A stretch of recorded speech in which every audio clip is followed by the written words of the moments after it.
7 মাহৰ এটা শিশু প্ৰায় বেছিভাগ সময় দিনটো কাণটো মোহাৰি থাকে, অকমান ইৰিটেবল হয়, মাজে মাজে কান্দি থাকে। এয়া এক সিৰিয়াস সমস্যা হ'ব পাৰে নেকি?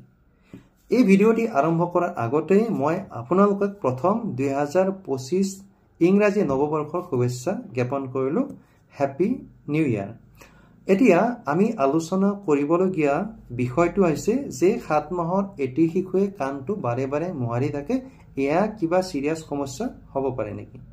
ইয়াৰ উত্তৰত ক'বলগীয়া কথাটো হ'ল যে 6 মাহৰ ওপৰৰ শিশুকেইটাৰ যেতিয়া টিথিং আৰম্ভ হয়, দাঁত আহিবৰ কাৰণে আৰম্ভ কৰে, তেতিয়া দাঁতৰ যি আলু আছে এই জ এৰিয়াটো কিছু পৰিমাণে ফুলি যায় আৰু তাত কিছু পৰিমাণে বিষ হয় আৰু এই বিষটো কাণলৈকে ৰেডিয়েট হয়।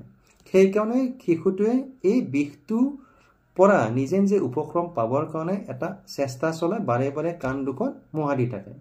শিশুটিক এই ক্ষেত্ৰত হেল্প কৰিবৰ কাৰণে আপুনি ঘৰুৱা ট্ৰিক্স হিচাপে কাণৰ ফ্ৰণ্টৰ এৰিয়াখিনি আপুনি জেণ্টলি মাছাজ কৰিব পাৰে, কাণৰ বেক সাইডটো আপুনি মাছাজ কৰিব পাৰে আৰু লগতে প্ৰয়োজন অনুসৰি এক নিৰ্দিষ্ট সময়ৰ কাৰণে আপুনি পেচিফায়াৰ ইউজ কৰিব পাৰে।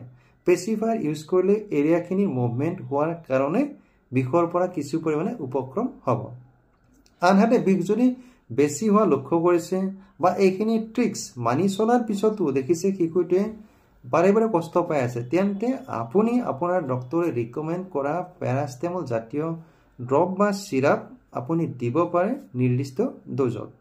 কিন্তু যদি আপুনি লক্ষ্য কৰিছে এইখিনি প্ৰব্লেমৰ উপৰিও শিশুটিৰ কাণৰ পৰা কিছু পৰিমাণে দুৰ্গন্ধযুক্ত কিবা তৰল পদাৰ্থ ওলাই আহিছে, সেয়া কিন্তু কাণৰ সমস্যা হ'ব পাৰে। এনেকুৱা ক্ষেত্ৰত আপুনি ততালিকে আপোনাৰ ডক্টৰ ওচৰ চপাটো উচিত, কিন্তু সেয়া বহুতে কমন সমস্যা সাধাৰণতে নহয়।